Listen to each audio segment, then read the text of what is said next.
Hey, everybody. I'm super excited to have you guys here on the Master Passive Income Show, where we're talking about real estate investing. And I brought on a fantastic investor. He actually was a student of mine. And as he grew his business and started buying property after property, he's done it over and over again. So I brought this student on for episode 134. So if you go to masterpassiveincome.com/134 or 134, or the link will be in the description. You'll go and be able to listen to and actually see the video of me interviewing him when he bought this first property. Now, this first property that my student got, was making him passive income of $700 a month. This is a duplex that he bought, and he only has $2,000 in the deal.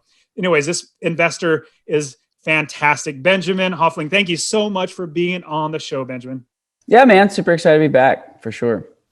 This is the first time I've had a student come back a second time to share even more about how their success is. And you've done it in record time. So from the first time you bought your first property to where you are now, you just closed on your sixth property. About how much time has passed? Yeah. So the first duplex we closed in October of 2019. And then we just closed the sixth duplex on my birthday. So on last Friday on the 22nd of January. So it's been 2021. Yeah. Yeah. 2021. So I think it's been about 15 months or so, 15, 16 months. So with 6 duplexes, that's 12 units. That's a lot of money, especially that very first one. You were making $700 in passive income. And in 15 months, you're literally crushing this business. Now, what I love to do with all my students is literally show them how to fish rather than just, hey, here's a property, here's a location. You are absolutely the epitome of what I want my students to be, is where you can literally keep doing it over and over and over again. And now you have 6 units. Now, with the numbers, we'll get into each property because it's really beneficial, because we want to look at how we scale the business. Now, I'm just curious if you're okay to share, out of these 6 properties, once they're all rented, what do you think your total and passive income will be with the 12 units or the 6 total duplexes? Yeah, no, it's great question.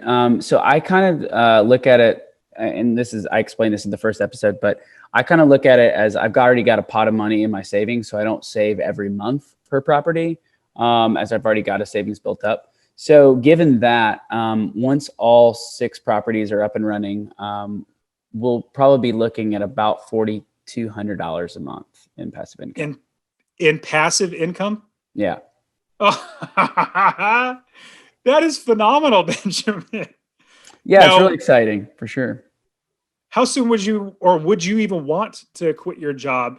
Is that a possibility, or is that a desire of you? I think long term, maybe so. It's not something I'm trying to do tomorrow. I want to build not only enough wealth for us to cover our expenses. I want to build generational wealth, pass on to, a future family and things like that. So it's not something I'm trying to do anytime soon necessarily. But it's certainly just allowing me to have more freedom and just to make choices that we want to, more so than just like really living, paycheck to paycheck type thing. So it's really, if nothing else, just like has really relieved some stress around that. I can kind of see the long-term vision of like, eventually this will be the only thing that we do. And just the time flexibility and the ability to travel and see the world, which is what me and my wife love to do, is it's very much in our sights. Whereas starting out, even after getting the first property, it still felt like a far off dream. Now it's a very attainable thing, and it's something that we are able to kind of put metrics to and put timelines to, and really like set goals. And we've done that as a couple to try to figure out, okay, at this point we want to do X, Y, and Z, and try to work backwards on that to figure out, all right, what do I need to be doing on a weekly, monthly basis to make that happen? So that's been really cool to be able to see it happen multiple times and not think that like that first property was just a fluke, and just being like, okay, no, we can do this over and over. And there's just a lot more confidence there, and the ability to just like throw out an offer now is just not even like remotely stressful, versus like when I first started, it was like, felt like the biggest deal in the world. So, well, usually, or all for everybody, the first deal is the biggest deal. I mean, that's the hardest one. And then what's so awesome and I found with all of my students in real estate, wealth builders or the one-on-one coaching that I do for real estate, once they get the first property, the second one comes so much faster and so much quicker and easier because they've already gone through it. And you already have that experience and you're much more comfortable. Now you've done it 6 times. Now, the biggest thing that holds people back after they get their first property, once they've already got the ball rolling. And again, if you guys want to go listen to where and how Benjamin actually got started, listen to podcast episode 134 or go to masterpassiveincome.com/134. You'll be able to hear all that. Now, Benjamin, in scaling your business to where you get more and more properties, the number one thing people are going to start asking is like, well, how do you have the money to buy these properties that you have? And if everybody remember at the beginning of the show, I said Benjamin bought this first property and he only has $2,000 into the deal. He pulled all his money out. He only had $2,000 left in, so he's able to buy more properties. These are creative strategies and things that we talk about here at Master Passive Income. So Benjamin, walk us through the idea of having financing to continually grow our business, and what are the strategic steps that you've done to do that? Yeah. So, I mean, honestly, it's been interesting. There's been we've gone with different strategies on different properties. For the most part, our ideal situation is we'd like to buy something under market value, refinance it, pull some cash out and use that money towards the next deal. And we've been able to do that a couple times, which has been awesome. But also, we've done just traditional financing, putting 25% down on the front end. And then what I'm really excited about, that we just were able to pull off with the fifth deal is we actually found a private investor. And it was actually just a family member, which was awesome. But what's been cool is just like having a family member to kind of trust the system and to be able to prove that we can do it. And then using, long-term want to use that as a case study to take to other friends, other family. And, hopefully over time it builds into this web of folks that, we can go to whenever we want to, pursue a deal. That's been particularly interesting this year, given how crazy the market is right now. Banks are taking so long. For example, I had one deal I put under contract in August that didn't close till December. And so, yeah, it was a wild journey. And I mean, the whole time I just kept thinking, man, if there's any way I can get cash, whether it's mine or somebody else's, like I would much rather do that. So we were able to do that on one deal. And it's certainly something I want to be looking at. And there's a lot of ways to do it, hard money, whatever. But, the private investor thing worked out, and that's something I'm definitely going to be pursuing and been doing a lot of research on too. And as you are figuring out these different ways of finance, you are able to get more creative as you're building your business. Because a lot of people think that all you do is go and talk to a mortgage broker. Well, if you don't have the 20% down payment, well, then you're out of luck. Well, no, there's so many ways to do it. And you've bought a few properties now with basically no money, little to no money out of your pocket. Now, a lot of people come to me, hey, Dustin, can I buy properties with little to no money down? I say, yes, you absolutely can. It's just very hard when you have zero experience, zero properties, zero ability to be able to go tell somebody, yes, this is my a proven track record. But now you've done it so many times now, you have a proven track record that like you said, this family member actually believes in you, believes in the business, and sees that it's actually working, which is better for the future. And so as you keep growing this business, and another route that I thought was great is you buy it and then you refinance, pull the cash out, which is super, super awesome because you're able to keep recycling that same money over and over and over again. So let's walk through the first deal. Broad overview, because we've already covered that in the first episode. But I want to go through each one of the deals a little bit, not too in depth, but I want to walk through them because 6 properties in 15 months is phenomenal. So the first property, how did you buy it? And then how did you change that into and scale into the second property? Totally. Yeah. And if you don't mind, if I can just a little bit hijack this, I would like to skip around a little bit just to go and kind of show the path of kind of that recycled money like you were talking about. So with the first one, it was a duplex. It was $57,000. I believe we offered like 45. and we ended up buying it for $50,000. It rents for $1,200 a month. So $600 on each side. And then we refinanced it at, we got it appraised at $65,000, and then we're able to refinance it. And I think we pulled out, I believe it was like 48, something like that.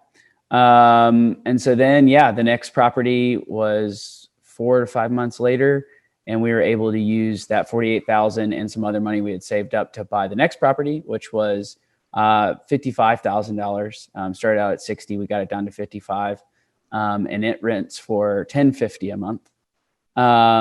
Hey, Benjamin, pause that. So Sure. I want to make sure everybody completely knows this is what we're recording it right now. It's the end of January 2021. And I heard a lot of people saying there are no properties. You can't find them right now. This market's crazy. No, there are great deals out there. You just need to know how and where to actually find and buy them. So Benjamin's doing all this during a really expensive time where there's a lot of things going on in the market where prices are high. Imagine, Benjamin, once the market does, and if it does change where everything's cheaper and less buyers and all that sort of stuff, how much faster you're going to grow your business. Okay, so I want to make sure everybody completely understood this is literally in a rough market and you're still doing it. Totally. So numbers, I guess property number 2 through 6 were at least all put under contract during 2020. So definitely a weird year. So then we were able to actually refinance that second property. Again, it didn't appraise, it appraised right at the value. So it didn't go quite how we wanted it to go. But we were able to get right near $40,000 out of it.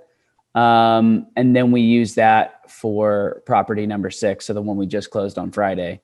And so we had to save up some more money to make up the difference, but being able to recycle that money through 3 different deals definitely made the speed at which those could happen and just the complexity of closing it it was just a lot more simple, less people to deal with. And honestly, I was even just kind of blown away, just like the difference in paperwork. Like, I know that's like a weird example, but like the amount of paperwork when you're dealing with the bank versus when you're not is insane. And it just kind of speaks to the whole process just being a lot smoother, a lot easier, and you just have a lot less people all up in your business. So it's definitely the way to go. So really quick with a track of recycling money, the first property recycled into the second property, and then now you just recycle that into your 6th property, correct? So you just recycle that same money over and over again to get 3 properties, and now you have that passive income from those first, second, and 6th property. Yeah, exactly. That's super cool. That's awesome. Now talk to us about the other properties. Yeah. So then the third one was one that we felt really good about. It ended up being a little pricier than we wanted it to be, but it was $65,000, but rents out for $1,175. So still really great rent ratio. We actually did just traditional financing on that one, as well as number 4, the next one. Was a little bit more pricey. So we got it down to it was $80,000. It was actually multiple bids. We had to come in higher than we initially anticipated, but we worked out the numbers to where it was still going to be great. And it's actually, I think it's our best cash flowing one still overall. So it was $80,000, but it rents out for $1,435 a month. So it's really great property and still has some room to go up on the rent as well.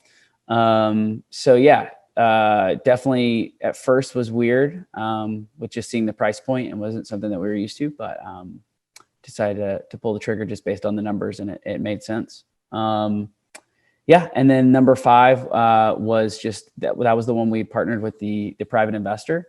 And so to kind of give any people like kind of insight into how that will work is we basically went to this investor, family member, and said, hey, we've got a property. We're gonna go out and purchase it. And every month that we hold your money, we'll give you a percentage of interest. And so rather than having to go to a bank and beg, borrow, and steal and get on your knees and whatever you got to do at a bank, it's just able to go to a family member and say, hey, like every month we'll pay you a dividend essentially. And so we talked through and kind of signed a little contract, things like that. I think that's going to be a really interesting path moving forward. And I think it's going to be a pretty big key to being able to grow this thing, because yeah, if you're just relying on your own money, like at some point you're going to run out. Obviously it's different for everybody, but you're going to run out at some point. So trying to figure out those other avenues is pretty key, I think. And with that private money, because a lot of people would love to use private money. Now, how was it that you were able to get private money? Like, was there any, not to say tricks, or like, is there anything that we should know when we're doing private money? Like, do we need to have a deal, or do we say, hey, can we borrow some money? Like, is there anything specific that you would remember as you were going through this process to make sure that this deal actually gets funded through a private money? Yeah. I mean, I think the biggest thing is just whoever you're talking to is like giving them as much insight as into your history and your track record and the deals that you've done, and just be super transparent about like, all right, this is what we can do. This is what we've done in the past. We can do it again. I think it's key to get it set up before you even see a deal. Because I was actually in a situation today where I saw a property and I don't have great funding at this exact moment. So, we still put in an offer and we didn't get it, but I think had we had a private investor waiting, we'd be a lot more strong in that deal. So I think it's important to build that network, and that's what I'm trying to do right now. But yeah, way before you have a deal. And then as soon as you have a deal, if you have a list of people to go to, or you just have one person to go to, like you can just hit them up and already kind of talk through the logistics of it. Because that's the other thing, is that, a lot of this is going to be super new to people. Like, this isn't something that people are used to. So like, I had to do a lot of like talking through the numbers and talking through, well, how about the transferring the money and taxes and things like that? Like I had to kind of do some research on my end to be able to kind of educate them about what this looks like. And that's the thing to remember too. Like at the end of the day, like, yes, you're giving them a service, and like, yes, they're going to make money, but like ultimately it's your business. You kind of have to take the bull by the horns. And if that means you have to do a little bit more of the legwork and do some of the education piece for them, so be it. Like, it's your business, it's your life, it's your livelihood. So that's kind of what I had to do in this scenario, and kind of what I plan to do over time. So yeah. With the rest of the properties, so you have 6 properties now, and what I really love about coaching lots of people is I can also connect people so that it's more fun when you're working with other people, like just have an accountability partner. So I want to know, how is the dynamic? So Charles is another one of our students. I've had him on the podcast as well. He's fantastic. He heads up the community membership, the community in our Facebook group. He heads up all that. He chats with people. He's really, really fun to be a part of. Now, he is your accountability partner, your student success partner. And it seems like you guys are so well paired. That's like, you guys are trying to one up each other, like buying more properties. And so Charles initially had, I think it was like 6 total units in 7 months. And you definitely beat him, it seems like. But what's the dynamic with you and Charles helping each other out, giving each other encouragement and all that sort of stuff? Yeah, no, it's awesome. I mean, I tell my wife Lee all the time that like, I just love having Charles to be able to bounce ideas off of. And I mean, in so many, I would say, honestly, in most ways, I feel like Charles is leagues beyond me in regards to just his deep knowledge of real estate and how certain things work. And he's just been like a wealth of knowledge. And it's really been really good, because we both had a kind of a stretch over the summer and kind of part of the fall. We're both just kind of like putting in a lot of work and not seeing a lot of results. And he always like ties it back to like, man, like think about the end goal. Think about when we're both, sitting on a beach somewhere, not having to work, and we've got our properties working for us. And so whether that's on a call, or I'll just like, we usually talk on Monday mornings. But then like sometimes I'll just get a text on a random Thursday afternoon. He's like, hey, just like, how awesome is it going to be when we don't have to do anything? Like, so he just sends those texts. So yeah, he's just been like an incredible, not only like source of knowledge, but also just like a motivational, like win in my sales. And yeah, honestly, something I didn't know that I necessarily needed. Like it wasn't something I was like super seeking out, but once you guys kind of like threw that opportunity at me, and once we kind of jumped in, I've been like, man, this is incredible. And so, there's different vendors, products, things like that we're both kind of like testing out and bouncing ideas off. So it's been a really, really cool thing. And yeah, I think being able to have that partner, whether it's, in any way that you can find it is pretty huge.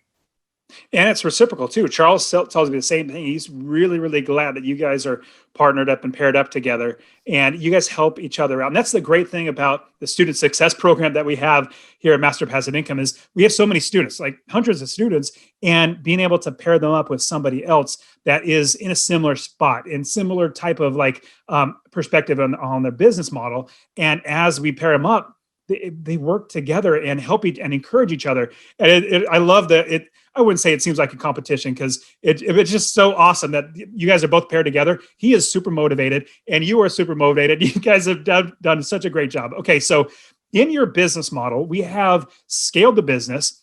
Give us some insights into some either pitfalls or some things we might need to watch out for in scaling fast, because getting to 12 units or 6 properties and 12 units in 15 months, that's scaling pretty quick. I mean, you have property managers and everything, and you have other people finding properties. But in the scaling process, thinking of like not just running the business, but like money issues or anything like that, do you have any insights of things we should watch out for as we grow and scale the business? Yeah, that's a good question. One thing that I wish I would have known earlier is, when it comes to like your kind of just like legal stuff, like your LLCs and money flows and things like that, what can become very difficult is if you have multiple different mortgage payments going out and you have multiple payments from property managers and things like that, it can get really confusing and convoluted. And so I'm now in the process of trying to figure out how I can bundle a bunch of my properties together so it can just make that less of an administrative nightmare. I think when I bought my first property, that certainly wasn't something I was thinking about. I didn't hardly think that I could buy the first one. So like, I certainly didn't think that we would have this many by this point. So I think that's something to think about on the front end and kind of do your research in, because now I'm kind of, that might slow me up a little bit because it's something I need to get done. I'm trying to think of other things, other pitfalls. I mean, the other thing I would say is just like, be super good to your people. So whether it's your property manager, your realtor,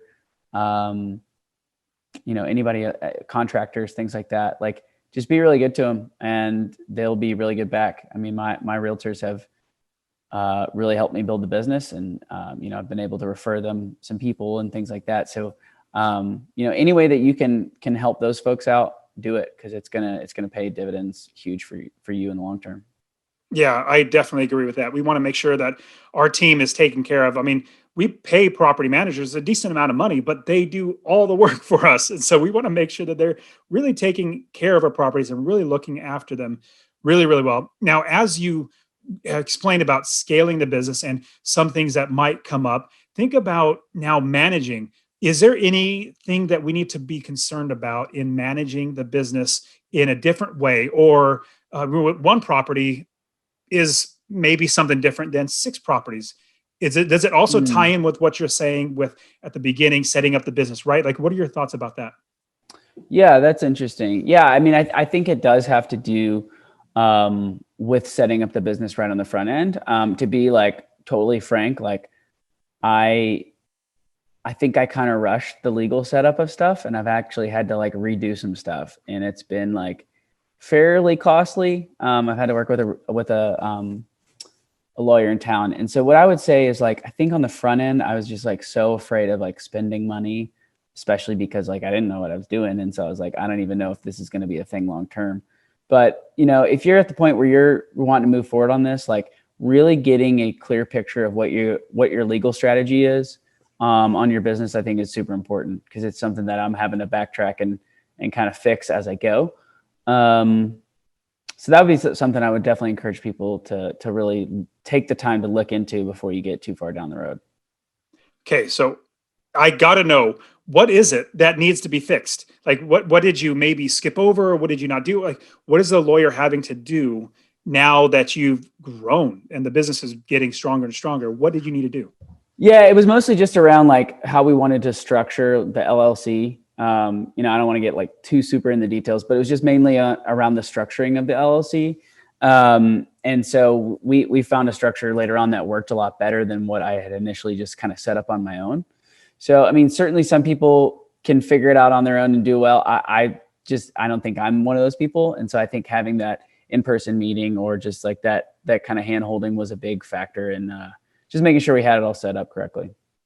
Absolutely. And I am a firm believer in trusting the experts. I had one of my coaching students, or in the Real Estate Wealth Builders group coaching, was asking me about, okay, so why do you not concern yourself with like averages on websites? Like, you obviously have Zillow. Like, can we just take those numbers? And I said, well, you can, but I found they don't accurately represent what's true. What I do is I count on the experts that are in that area. Property managers, realtors, wholesalers are experts. Inspectors, plumbers, like those are the experts, and lawyers and accountants. They're the experts. If you just rely on a website that gives you averages or tells you just a generic number, it might be okay, but I like to know. I don't want to guess or hope that that's right. I want to know. And that's what experts actually do, is they really give you some really, really good insights. And so as I think about now, you're going in, you just bought your sixth property, you're getting it fixed up. What does it look like for the next, let's say 2021, as you're building your business? Is it scaling even more? Are you going to pause? Like, what are your thoughts about growing and continuing to grow in the business? Yeah, no, great question. One thing I want to follow up on the last thing you said, when you're talking about the different like vendors, like another great example of that is like Rentometer. It's a fine tool, but like I can get on there and look at it and guess, and it will be in the right ballpark, or I can just text my property manager. She can text me back in 10 minutes and tell me exactly what people are going to pay. Cause 100%. Those things are great, whatever. Like you can look at what, what the averages are or whatever, but like my property manager knows, like on this street, if it has these features, it's going to get this much. And so it's like, well, why would I screw around with a website that's based on the algorithm when I have somebody on the ground that knows exactly what's going on? So absolutely. Just wanted to follow up on that. And then question about scaling and kind of figuring that out. So yeah, I mean, the long-term goal for us and our family is to just not, for this to be our full-time thing. So we're pushing along. Our goal this year is to add so I just turned 29. So before I turned 30, our goal is to add another 6 duplexes. So it's a pretty hefty goal, but I think one thing that's nice about having a hefty goal is that you figure out ways to make it happen. So if you have a smaller goal, you kind of stick to the way you've done things. And for me to do 6 properties in less time, I can't stick to what we've done. And we've got to kind of figure out other strategies. So that's where we set the goal at, and what we're pushing towards. So we're definitely pushing full steam ahead. Man, imagine if you doubled the amount. If you were able to get in passive income, let's just round it down a little bit, $8,000 in passive income. If you doubled $8,000 in passive income, just $4,000 or even $1,000 is life changing if you get that much more a month. And talk to me. This is probably as we're wrapping up. I really want to know, what are your thoughts about making sure that you're not going to lose money. You're going to make money every single month.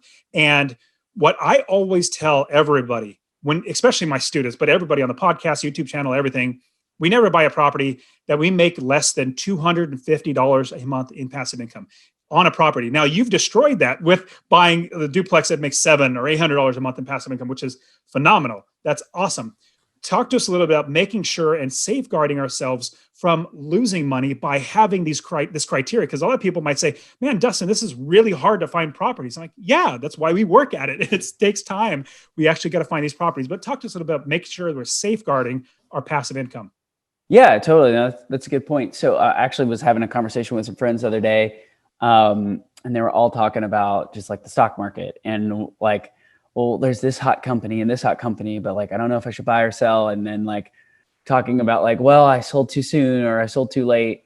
And I kind of just like butted in the conversation and was like, guys, like, this is why I don't do the stock market. I mean, like I have a few stocks here and there, but like, this is why I don't put most of my wealth in it, because it's not something that you can run numbers on. It's something that there's a lot of factors that are out of your control. And that's what was so appealing about real estate, is that so much of it is in your control if you do things right. So, I think there's a balance of like not having too high of a standard of like, I want every property to be absolutely the most ideal. But yeah, I mean, I think like your rule of having $250 a month in passive income, like, is such a great rule, because even if you have a tenant move out or, things like that, you've got some wiggle room versus, some of those folks. And this is what I spend a lot of my time looking at before I got into real estate. You had all those folks in like 08, 09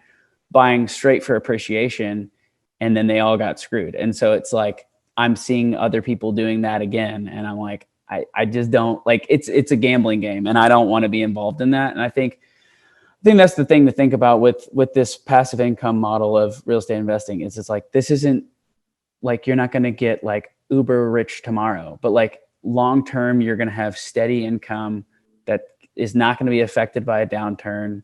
You're still going to benefit from an upturn in the market. And if it stays sideways, you'll do great. So I think that's the comfort of knowing, like, I understand this, I know how this works. And I know that even if a bunch of stuff goes wrong, I'm going to still make money. I think that is just really encouraging versus other models where people buy things on speculation and hope and pray to the real estate gods that everything goes right for them. And that's why, I was so interested in your podcast from the front end, because it's a very sustainable, long-term wealth building solution. And more than anything, like, yeah, I'm obviously happy that we're bringing in this money, but long-term, the plan is just like, I just want time. And this model gives you time. If you're wholesaling or you're a real estate agent, like, those are jobs, right? And this is more of just like your income that's going to support your life, where you're not having to do all the work. So it's just been a really fun journey for me, because I just kind of assumed, like, all right, I'll do what, people in my family have done forever, and work till I'm 65, and hope that I can get out there on the golf course. I don't really even like golf, but like, do that when I'm 65 and hope that my bones still work. Versus like, hey, I mean, I don't plan to work past 35, which is, wild. And that's not something I would have said even 2 years ago. So it's been a really, really fun journey. And I think it's, I think it's just going to give freedom to a lot of people. And that's why I love talking about it. So I quit my job when I was 37 years old. I want you to beat that. I want you to destroy that by, if you could quit your job at 35, if that's the route you want to go, because some people might want to keep working. I didn't. Totally. I love not having anything, literally nothing on my calendar. It's so much. And then I get to literally hang out with my kids. And that's one thing that I love that you said. You have time. You have more time. Once you're able to literally free up your time, your life gets so much better. And especially when you have children. Once you start having children and you want to spend time with them, watching them grow, it's so great to be able to do that. And think even further down the line in time, you can literally and will literally be able to pass these things down to your kids. You can't pass your job to your kids. Your stocks, you should be able to pass down to your kids. That's if you still have them. But your real estate is literally going to be there. You can literally pass it down to your kids and continually bless them. And they can do it over and over again to their kids and their kids. So, Benjamin, so you give us really, really great insights. Is there anything else we might have missed? Any other lessons that you learned throughout this entire process of scaling your business? Not a ton. I would say, like, we already touched on it, but like, find a partner that you can bounce stuff off of. It's not only good for the bad days, it's great for the great days. You have people to kind of celebrate your wins with, and it also just like kind of makes it more fun. I mean, once, I know you've seen this with hundreds of your students, but once people kind of, that light bulb happens, it's so much fun to like talk to people and plan with people and stuff like that. So that would kind of be my big takeaway, is find other people, whether it's online or in person or whatever, that you can kind of take this journey with. Cause there's times when it definitely sucks and gets discouraging, and having people to be there for you and to kind of share their struggles is pretty big, I think.